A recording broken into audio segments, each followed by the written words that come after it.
And here we are. Welcome back to the Spotlight.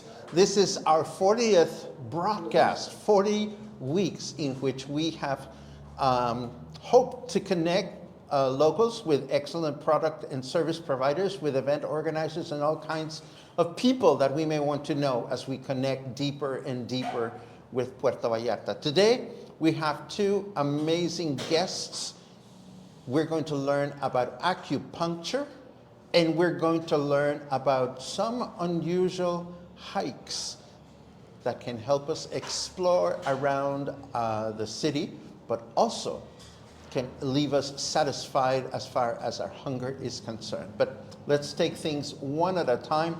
I would like to first welcome to the broadcast my friend and my doctor, not Carmen, that would be Carmen Porras. I'm always thinking about Carmen Porras because she's always with us. Mari Torres de González is with us today. How are you, Mari? Excellent. Excellent, because I'm here in your program. Mari, oh my God, we have so many things to talk about because I know you've lived in Puerto Vallarta for many decades. I know it's a big part of Puerto Vallarta history, and that you provide all these wonderful. Where do you want to start? Do we start on acupuncture? Start on your history with what? I've been here for many decades.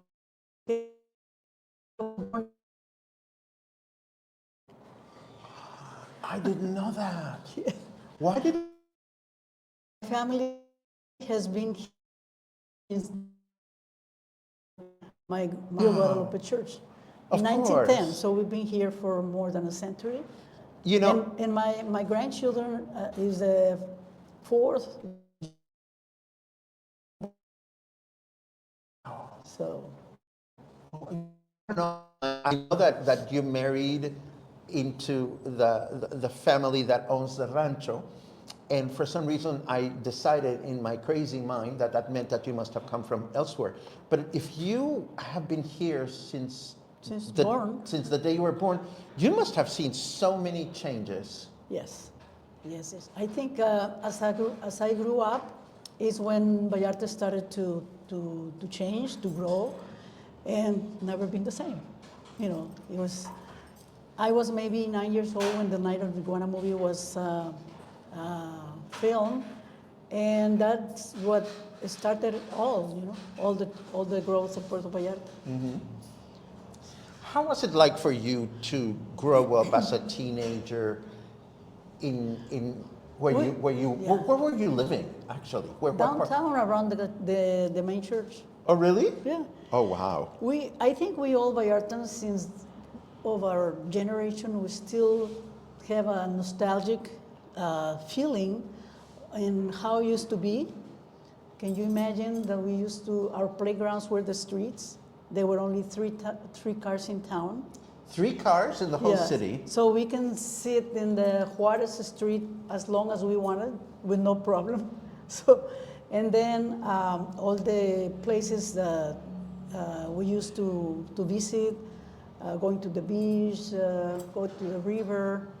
We don't do that anymore, not because it's not possible, but because we also have been attracted to the dynamics of the city as it grows. Of course. See? Of course. Yeah. I mean, it always comes with advantages and disadvantages. Your mother, your late mother, was a prolific writer. Yes. And she published a book about Puerto Vallarta. She was 92 when it was published. She was 92? Yes. Oh my goodness. But she started to write notes since she was 8 years old. Wow. Because all the material that she asked me to go through and give a structure to relato, ¿cómo se llama? Stories. To stories. Mm-hmm. There were notes, with the dates, and I remember that I found one when she was 8 years old. Wow. And she died in 2013 at 94. Yeah. Wow. And that note said, today there came a ship, A jeep. no, un barco, Ship. ship Uh-huh. with Japanese sailors. Oh, wow. And they play baseball, one baseball game with the locals, because that was the sport they used to practice here, baseball, not soccer. And then she was naming all the players at that time. Now, well, some of them maybe they're gone. But it was nice that people, relatives of these players, were mentioned in a book, and gave testimonial in a way of how used to be, the recreation and entertainments at that time. It must have been fascinating. It was, yeah. When did you discover the connection with the work you're doing now? How did you decide you were going to become a doctor and learn about acupuncture? Well, my first career is business administration. I'm graduate from the University of Guadalajara. And in, 2001, I was in charge of my late sister that had cancer. And once the conventional medicine couldn't do anything for her, then she was recommended to go to the alternative. And we went to a clinic near Guadalajara, and I used to take her for treatment. And then I realized other patients that were at the same time, how they were improving in their health. And I was shocked to see that these people that had been told there's nothing to do about it, they had another chance to get well, Then that was the first discovery of alternative medicine.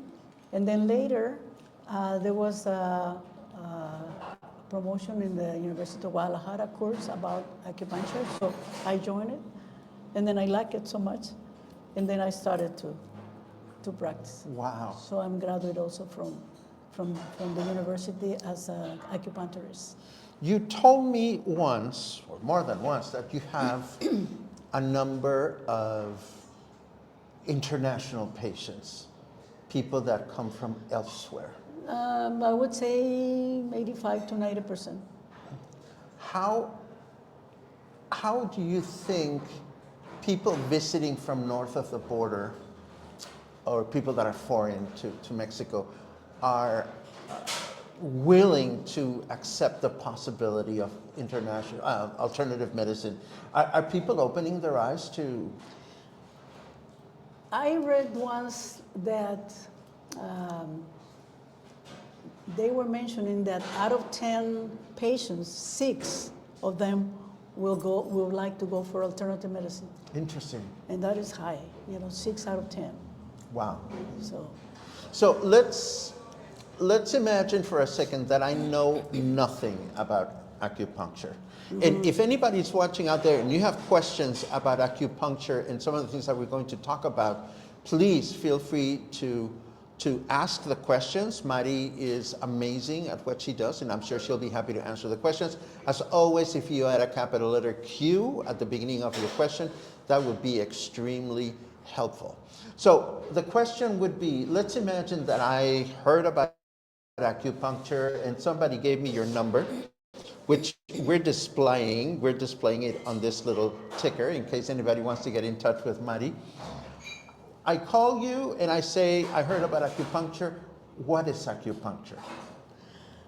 Well, I would say it's a technique based on the traditional Chinese medicine that consists of inserting needles in strategic points of the body. Okay. That would be like the most, generalized description of acupuncture.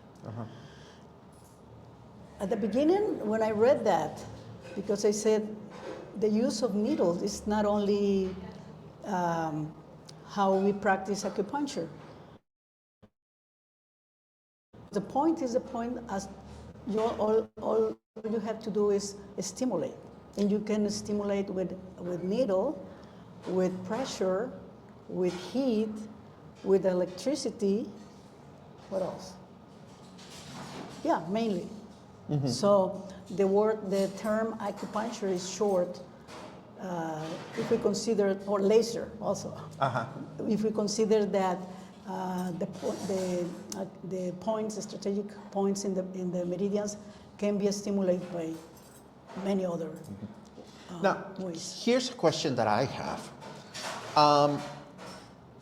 Can you at what point of your interaction with a patient do you determine that acupuncture can help? Like if I call you on the phone and I tell you what's going on, can you immediately tell me, oh, well, acupuncture does not fix that? Or do you wait until you actually have a one-on-one consultation in person? Many times they ask in the phone, and then I say, what is the problem that you want me to treat? And then when they tell me, I know it's not going to be a patient for acupuncture because I have other therapies that I practice, like biomagnetics, then the frequencies, and yeah, mainly, and then acupuncture. And sometimes they come direct to the office, and then they say, or sometimes they tell me, I want magnets. And then they tell me what they have. No, that magnets won't work. We work acupuncture. So it's always necessary to talk with the patient. And I explain. If they call, I explain. But what is important in my practice is, I mean, not only my practice, and even the conventional medicine and therapies, is to have a diagnosis. So that you know what you're going to do, how you're going to work. Yeah. And you're working with a really interesting tool. Is this what we talk about, AcuGraph? Yeah. Oh, fantastic. And that is the only diagnostic tool that I know that can measure the Qi of your body. I mean, it's amazing. Because that take me to treat the root of the problem and not only the symptom. Because one is important to alleviate sometimes the pain, but it's more important to cure the cause. You know, I remember the first time I came to see you, and I had no idea what was going to happen. Yeah, I remember. And you know, I found this photograph which describes the mechanism that you use. Yes. Can you talk a little bit about what we're seeing on the screen right now? The therapist is doing the test, echograph test, and in this picture, is we have a series of points that we have to go through. Of course. That one is large intestine 4, the one that she's showing, and then after that, at the end, it will graphically show us the measurements of energy in every meridian of the patient. See, we can have 2 patients that, for instance, are suffering sciatica, and then when I test them, their graph is very different because it involves the energy and the emotions of the patient. You know, too. So the patient has his measurements done, and you provide the treatment. Yeah. And then you follow up, right? Yeah. Then I know where I'm going to work with. You know, it shows me, you know, the lung meridian or the liver meridian or the kidney meridian, and the idea is to find deficiencies or excesses in the meridians so that we can balance. The idea is to have a balancing body so that our body triggers its auto-healing property. If you are balanced, you'll be able to not to suffer so many problems or issues. So.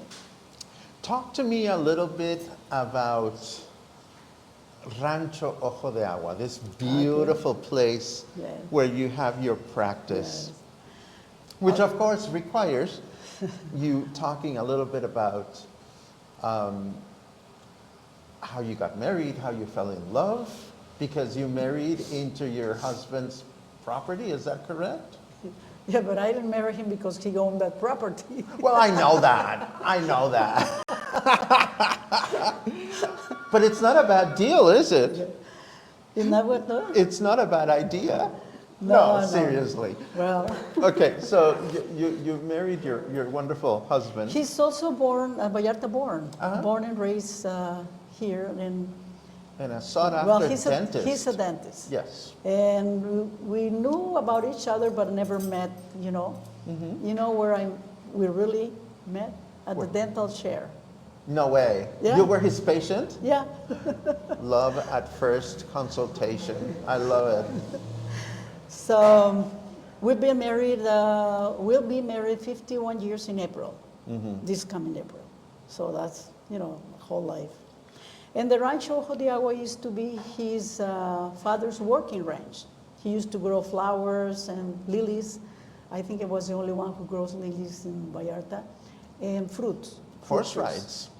No, horse rides was our business, my husband and I business. Oh, but okay. his was fruit trees and flowers. Mm-hmm. And then about 3 or 4 days ago, one person told us that the Rancho Ojo de Agua was a sanctuary, you know, because we had there, for instance, my practice. Now we have neurofeedback with Yes. Stan. Yes. Then the dental clinic, Yes. my husband. Yes. Then the art therapy, my daughter. Mm-hmm.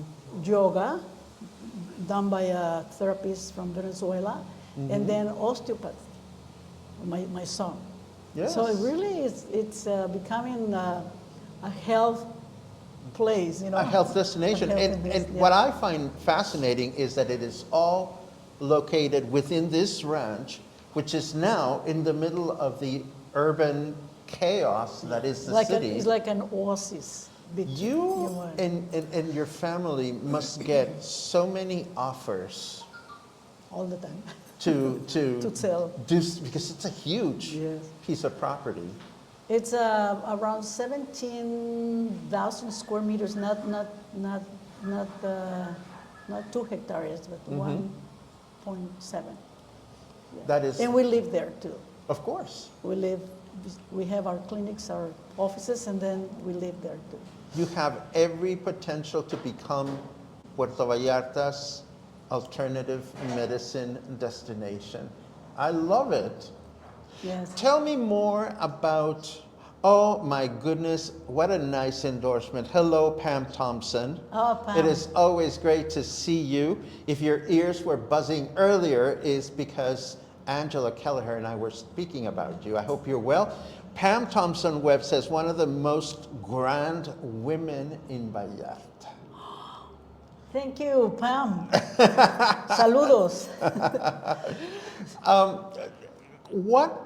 Tell me great stories of your practice. I mean, what has been some amazing results that you can think of in terms of patients that you've helped? Neuropathy Yes. in the legs. Sciatica is very common. We get in one patient or 2 patients in a week. I mean, it's very frequent. And what else? Oh, a lady that could not get pregnant.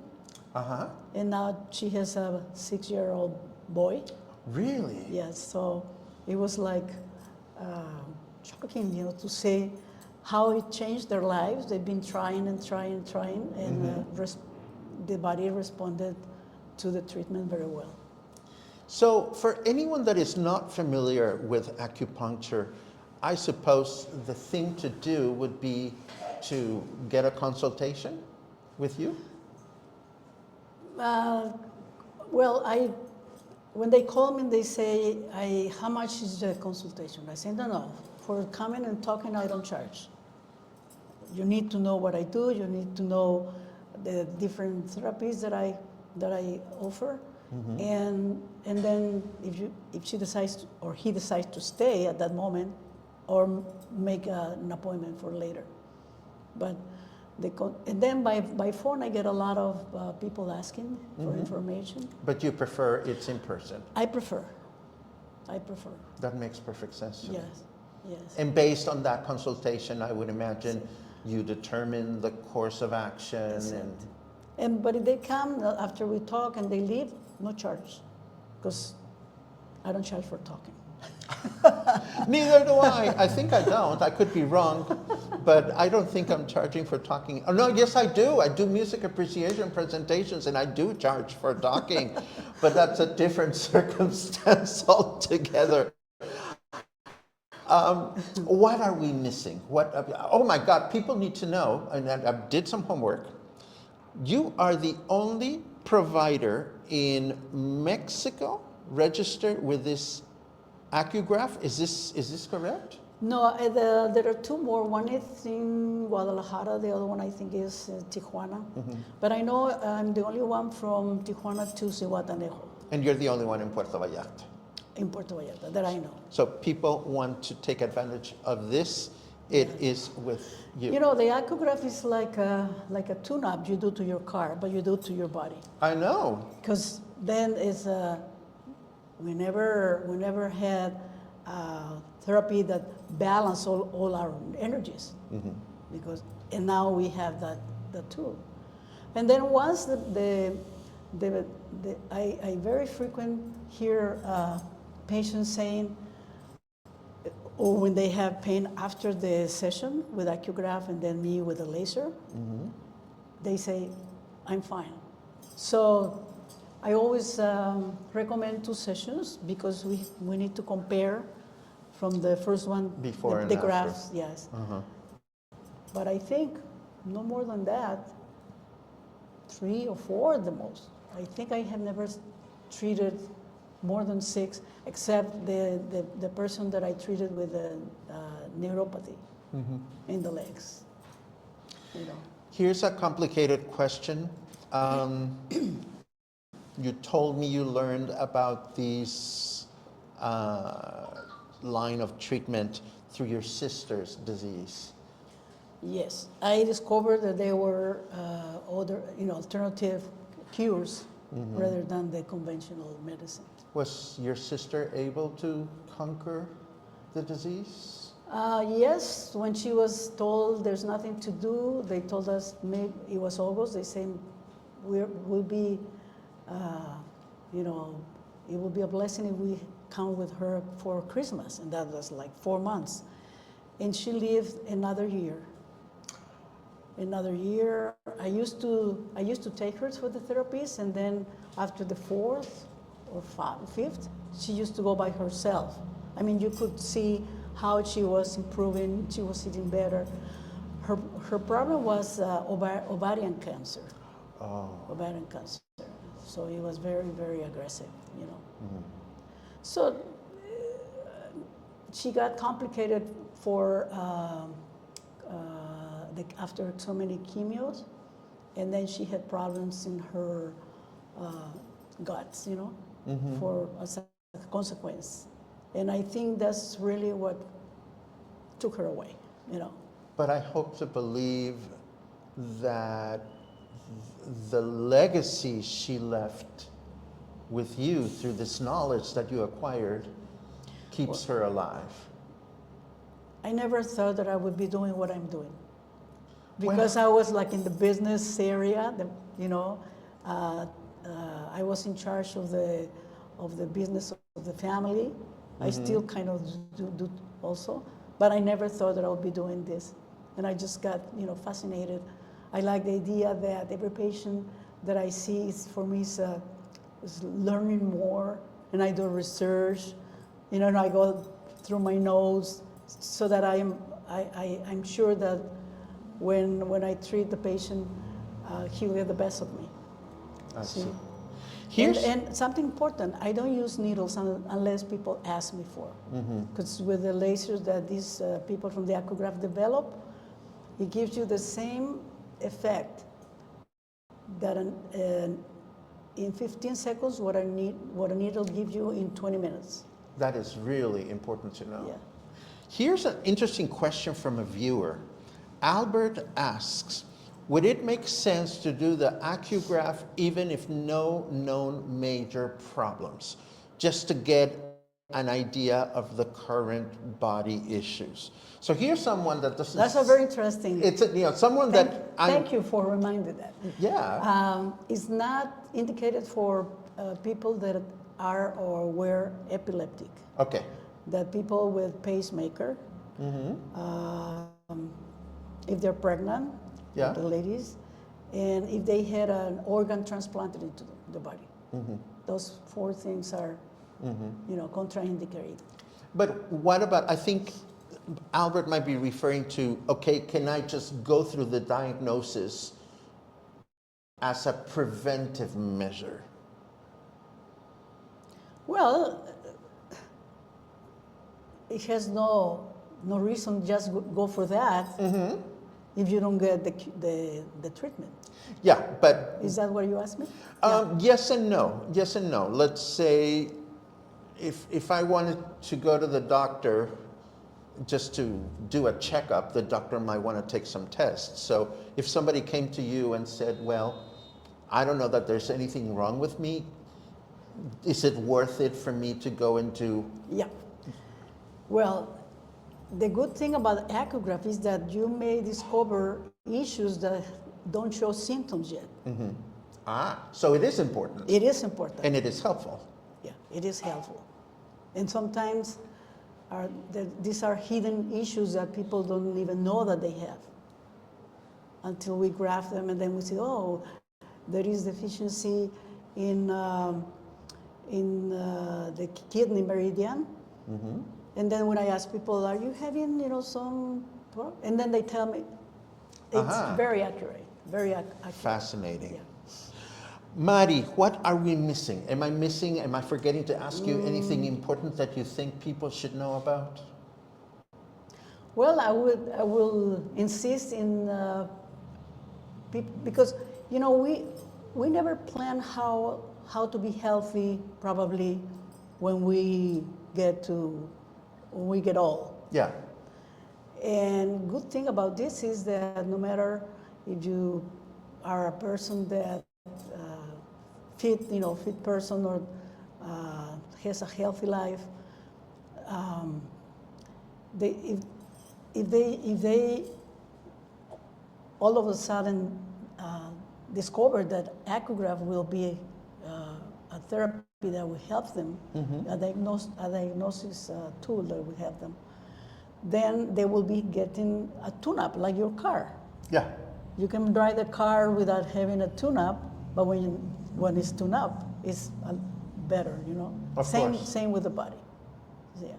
Excellent. I know today I was checking myself. I am in the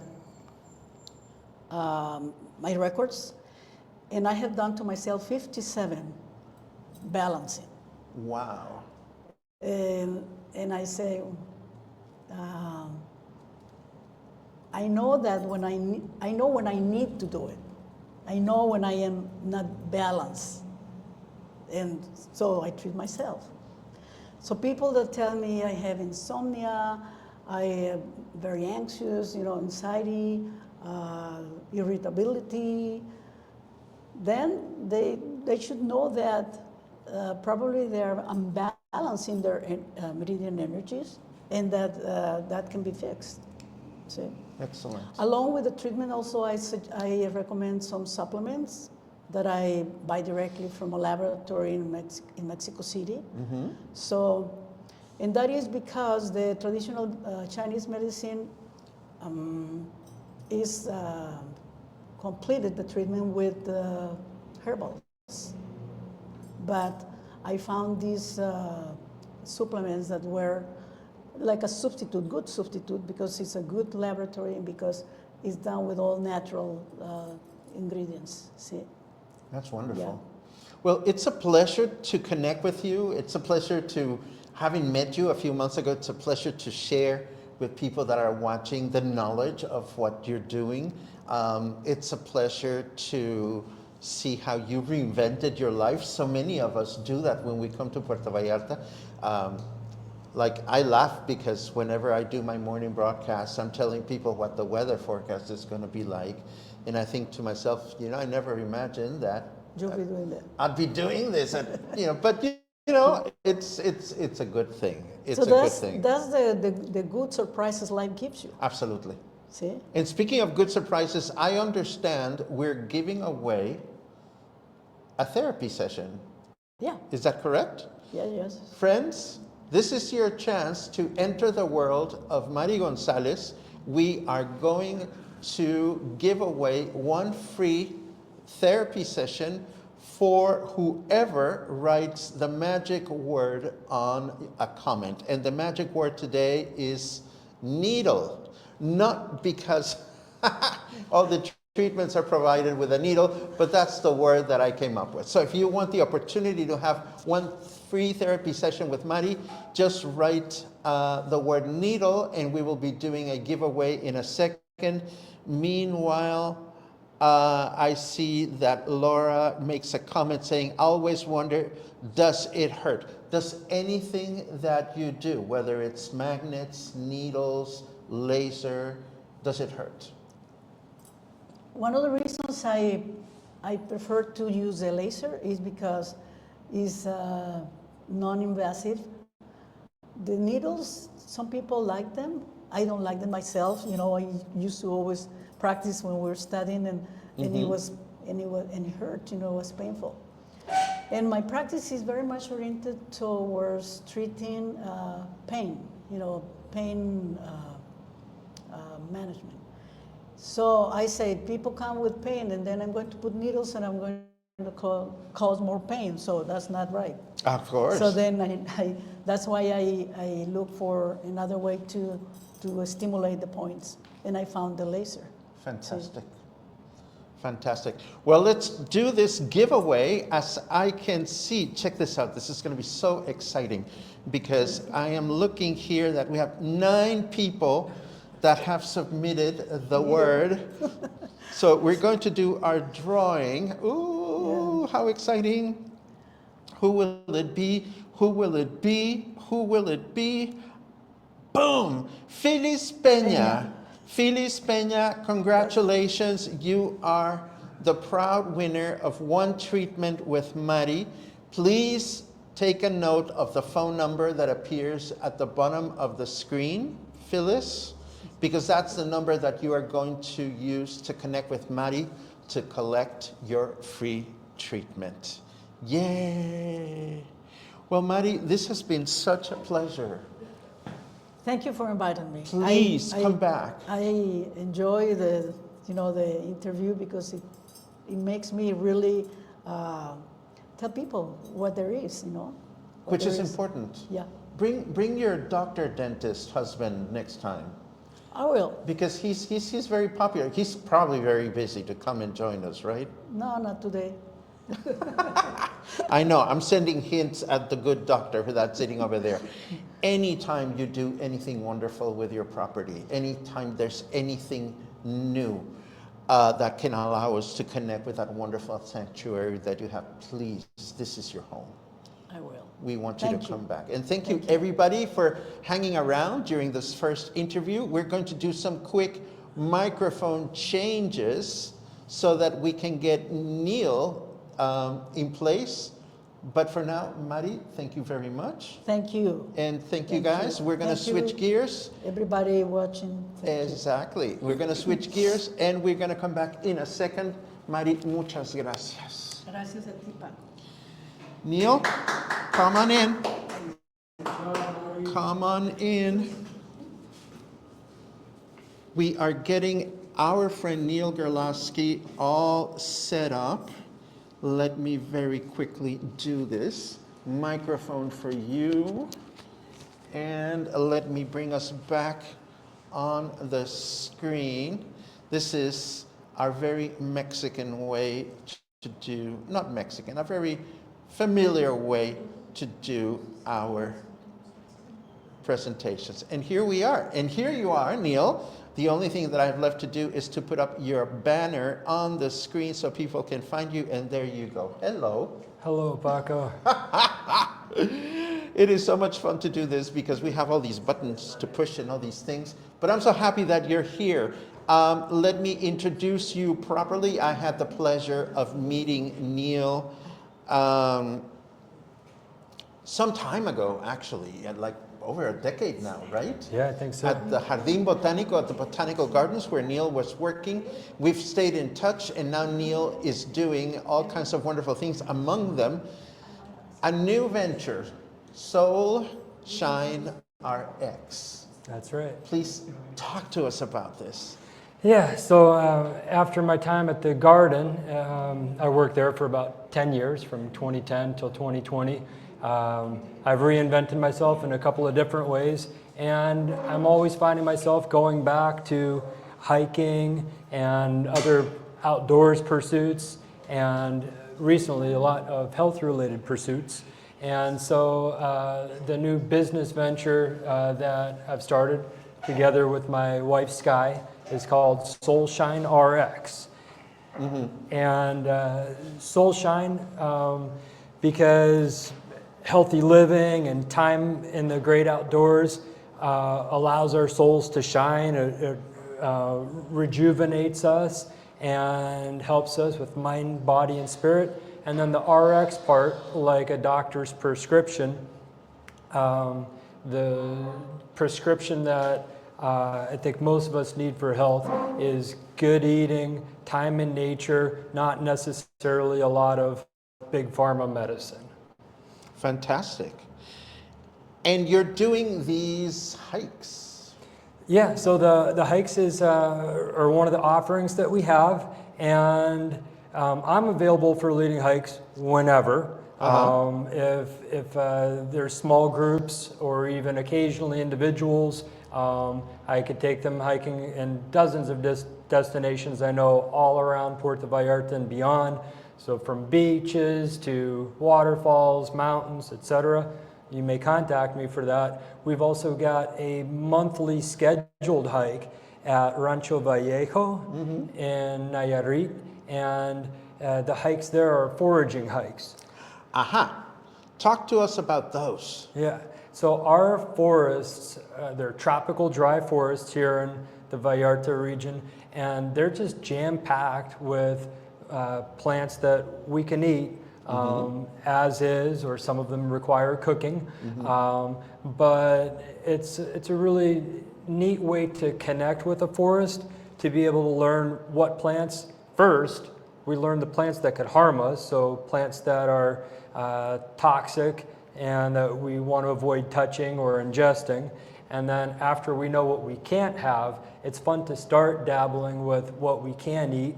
And in those cases, we want to make sure we identify the plant or other, it could be a mushroom, plants, mushrooms we also harvest. We want to ID those with 100% security. And then once we know for sure that there's something good that'll sustain us and not something that'll harm us, we next want to know what time of the year to have them and how to know when they're ready to be picked, when they're ripe, and then how to prepare them. So it's a lot of stuff to learn, but we make it really basic by saying, let's go on a hike.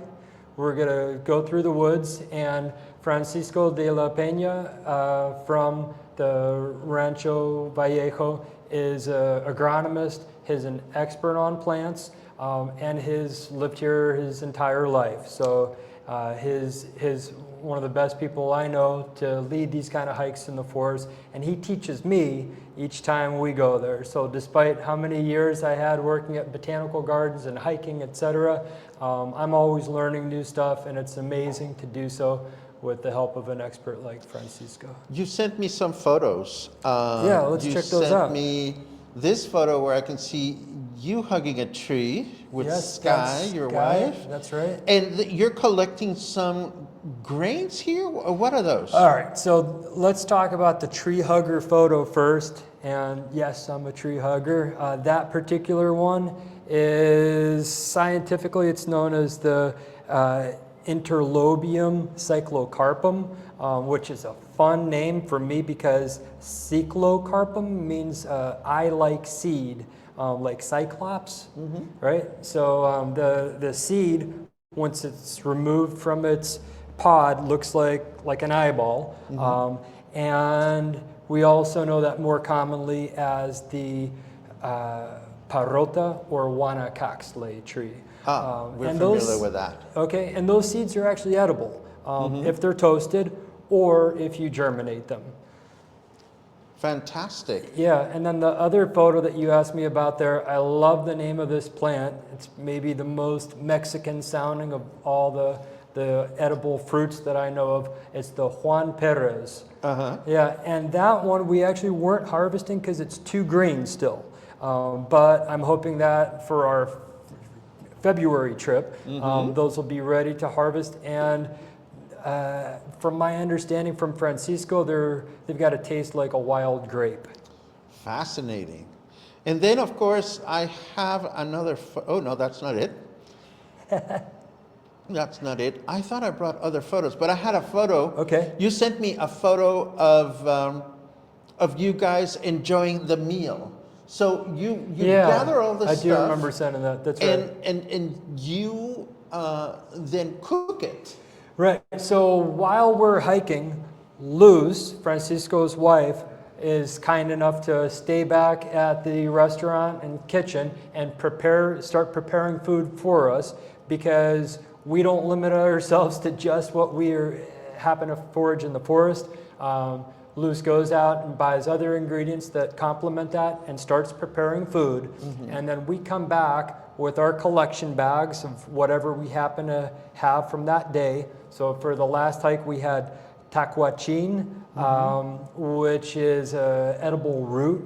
We were able to first find these in the summertime harvesting, because they've got big leaves and it's easy to identify in the summer. And then you have to wait until the dry season to harvest. And remember the spot where you found these, look for the shriveled up dry leaves, and then dig into place. So we took the elements of our harvest back, and Luz showed us what she had prepared, incorporated in the remaining ingredients, and then we all ate that together. And they're vegan meals. You don't have to be vegan, of course, to go. You can have any kind of a diet. But if there are people who, like me, are on a plant-based diet, this excursion is completely acceptable, completely accommodating for them. And yeah, it's a great way to not only share the food from the forest, but to talk about food and health and the great outdoors, etc. One of the big conversational pieces from our last hike during the mealtime was a tortoise shell that we found. And it turned out afterwards, I sent some photos to Peter Miska, and he said that it may be... Who's that? Peter Miska, thank you, is a zoologist, local zoologist originally from the Czech Republic. He's got a guidebook on the amphibians, reptiles, and mammals and birds of the Vallarta region. So we looked up the info on this turtle, a box turtle in his book, and it looked like it was kind of on the large side of that. And I sent him a photo, and sure enough, he thinks that it definitely may be in that record-breaking range. So we're gonna give it some further study. So you never know what we're gonna find during the hike, and you never know what we're gonna enjoy back at the ranch while we're eating afterwards. It sounds like wonderful adventures. It's a great time. I have a question. There are those of us that reach a certain age in which, if we hear the word hike, we want to run as far away as possible from the notion of hiking. All right. As long as you could run, then you'll be able to do these hikes. That was not literal, Neil. In all seriousness, I mean, at my age, I welcome flat terrain and no major obstacles and challenges. So the question is, who are these activities geared towards? Yeah, good question. So I'm notorious amongst some hiking circles for my great adventure hikes where we leave at 6 a.m. and sometimes aren't back to Vallarta till 8 p.m. and we do many kilometers in tough terrain, but this hike is not one of those. How long is a hike? The hike is generally about an hour, and we spend as much time stopping and talking about plants as we do actual hiking. So there are areas where the trail gets a little steep, or they're kind of rustic trails at the ranch. They're not, certainly not wheelchair accessible type areas, but if you've got decent mobility to walk around, for example, the streets of Vallarta, if you could negotiate the potholes and other hazards of the sidewalks here, you could probably do this hike just well. Fantastic. Any interesting anecdotes other than the turtle anecdote that has happened in your walks? In your hikes? Well, we also found, Francisco found and pointed out to us some piles of bones. One of them had a large vertebra from a cow, and then the others were some smaller animals, perhaps javelina in one of the spots, if I remember right. But basically, some of these spots along the arroyo, the dry washes there, or seasonal washes, are places where the jaguars or other large cats can perch, have their meal, and survey their whole area before hiding back in the forest. And so just to be able to find a place like that where these wild cats stop to have their meals and leave their scraps and their bones is a neat way to connect with nature. And also the place is such a forest preserve, so a lot of the forests that we go to here that look natural often are full of cattle.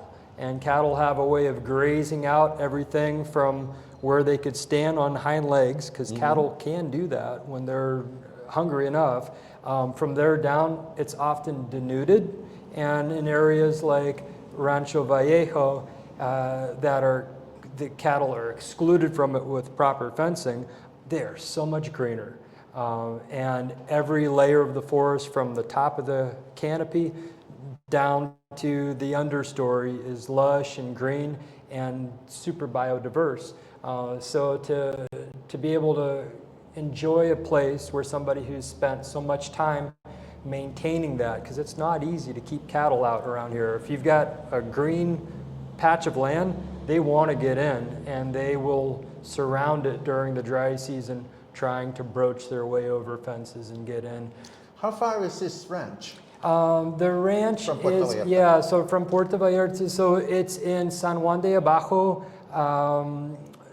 Nayarit, and that's from downtown Vallarta about an hour and a half. And do you provide transportation, or are people expected to get there? We do carpooling, yeah, so we'll almost always be able to find somebody else who's got a vehicle, and if we don't, find some other people that you could pitch in to share a ride with. There's a question here. Pamela Shepard asks, do you ever encounter wildcats or javelines? Yeah, so we saw wild javelina prints the last time we were out there. Deer print and javelina print. We saw them in some muddy spots along one of the arroyos. And I know Francisco has camera traps. I don't know if he has yet gotten a jaguar on film, but I know he's got deer, javelina, and many other animals on the camera traps. What are we missing? Is there anything that we haven't talked about that you think Sure. is important for your activities? So hiking is just one aspect of Soulshine, and this Friday, which is the 17th, if I remember right, we're going to be starting our first market day, and this will be at the market over by what we call here the Estadio, across from the Sheraton, the municipal stadium across from the Sheraton Hotel. There's a new Friday market there, and I'll be there on Friday from 8 until 4 p.m.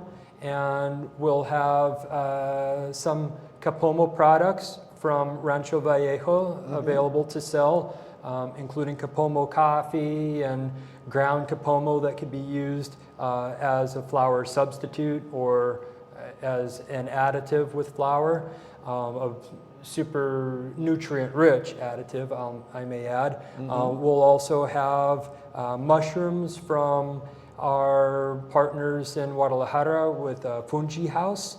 And that evening, Friday evening, starting at 5 p.m., we're going to be helping Ivan Fernandez, the director of Fungi House and the Guadalajara Mushroom Festival. He's going to teach a workshop here on mushroom cultivation. I think you may have a picture or two on that. I saw some pictures, but okay.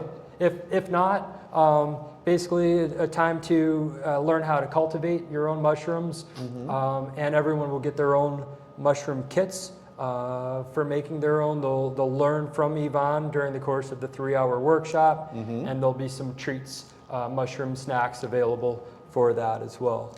There's a couple of questions here. Okay. First of all, do you carry spray just in case of animals? No, I don't. I've never carried bear spray or anything like that.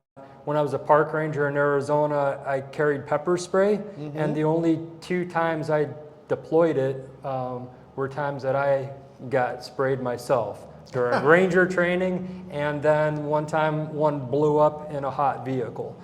So I stay away from pepper spray.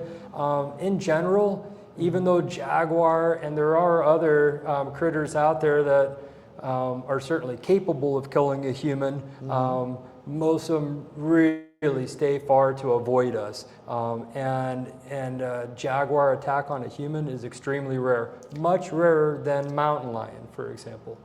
Excellent. Another question here, what time is the market on Friday? This is the new Vallarta Farmers Market at the stadium, but I don't know the time. It's from 8 till 4, although I was told 2 times. So I'm going to show up at 7:30 and put up my booth, and I'll be there at least until 3, and I'll be there until 4 if they let me. Fantastic. Are we giving something away today? We've got discounts to offer. Fantastic. 20% discounts, and I'm authorized to provide up to 4 20% discounts for the next foraging hike. Well, how about we deploy one of those today? Let's do one today. And we'll take it from there. All right. I have set this up already, and the magic word here is hike. If anybody wants to go on a hike or consider any of the other offerings that Soulshine RX brings to the table, what a great name. Just write the word hike in your comments, and we'll see who is the lucky winner today. While this is happening, what other plans do you have for the future with this new venture? You have a new website, which is listed here. Yeah, we've got a website. We're looking into a lot of health and wellness modalities. Lately, I've been getting way into fasting, and I've been living a plant-based diet for the last 1.5 years. So I'm very excited about the changes I see in my body from that and how I feel. And I've been learning and researching, and I want to share this with others and provide opportunities for example, people who want to fast to take retreats, or at least consult through with people who are practiced at that. Fantastic. Well, let's see who gets the prize today. And let us take a quick look. I'm going to bring this up on the stage. Oh my goodness, Stan. I love it. Stan is in the audience, and Stan just won a discount. We didn't even discuss the discount, so you and Stan can talk about the discount. This is so awesome, Neil. You know, it's like, it is so amazing to see you continue with your passion for nature. And it is also interesting, I do have a last minute question.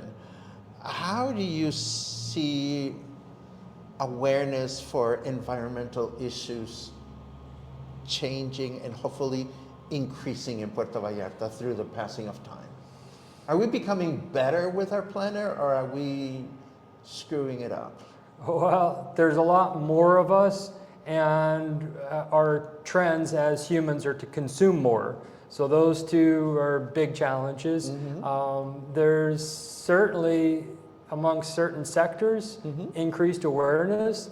And then there's other places where that awareness doesn't yet seem to creep in, which concerns me. So any time that people spend connecting with nature usually draws us to do more. So if you could take a hike, whether it's with me or anybody else or just yourself, go out there, spend time in the woods, spend time in the beach, connect with nature. It's good for your soul, and it's good for being a human. If connect with nature is good for the soul, then connecting with the soul is in good nature. So before you take a hike, let me very quickly make an announcement for my next music appreciation presentation, which is about connecting with the soul. This coming Thursday, Say What? When lyrics say more than they seem, right here at the Joint Boutique Hotel. It's gonna be a fun foray into songs that are about something else that you thought they were, either because you misunderstood the lyrics or because the composer had something entirely different in their minds. On their minds? In their minds? On their minds, Thank I you. would go with. I think God was in a bad mood when she invented prepositions. Neil, are we missing anything? Maybe, but people know how to connect with us. Yes. We have your website, Soulshine RX, in case anything comes up. It is a pleasure to see you. It is a pleasure to have you here at the Spotlight. Next time you come up with any new development of any kind, this is your casa. Gracias, I Excellent. appreciate it. And for those of you that are watching today, this is our goodbye for today. It's been a pleasure connecting with you. As you know, we have many other great interviews coming up. And if you want to sign up, all the information is available on the show notes for Coffee and Headlines. We talk about this frequently in the morning show. And I'll see you there tomorrow morning for more coffee, more headlines, and more stories. Thank you, Neil, and thank you everyone for watching. Thank you, Paco.